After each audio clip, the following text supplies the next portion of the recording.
তোর বুকে আমাকে নিস কখনো বৃষ্টি এলে।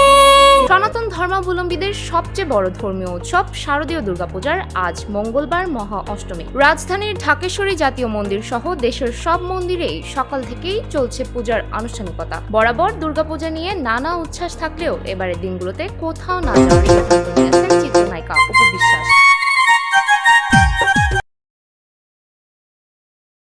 পূজা এলে প্রতি মুহূর্তে তাদের মিস করেন, এমনকি তাদের কথাও মনে করে কষ্ট পান এই অভিনেত্রী, যে কারণে এবার কোথাও না গিয়ে বাসাতেই সময় কাটাবেন। অপু বিশ্বাস গণমাধ্যমকে জানিয়েছেন, পূজার দিনগুলোতে বাবা মাকে সবচেয়ে বেশি মনে পড়ে, তাদের অভাব কোনোদিনও পূরণ হবে না। প্রতিদিনই বাবা মাকে মিস করি, তবে পূজার সময়টা আরো বেশি কষ্ট লাগে। এবার কোথাও যাব না, বাসায় বসে সময় কাটাবো, এখন কোথাও যেতে মনে চায় না।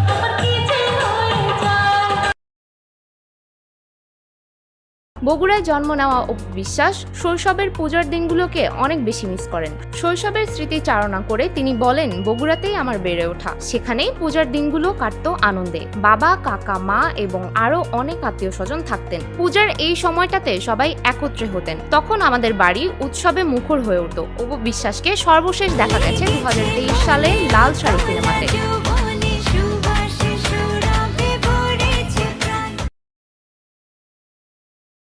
2021 থেকে 22 অর্থ বছরে 65 লাখ টাকা পাওয়া সরকারি অনুদানের এই সিনেমাতে অভিনয়ের পাশাপাশি এটি প্রযোজনাও করেছেন তিনি। এতে তার বিপরীতে দেখা গেছে চিত্রনায়ক নীরবকে।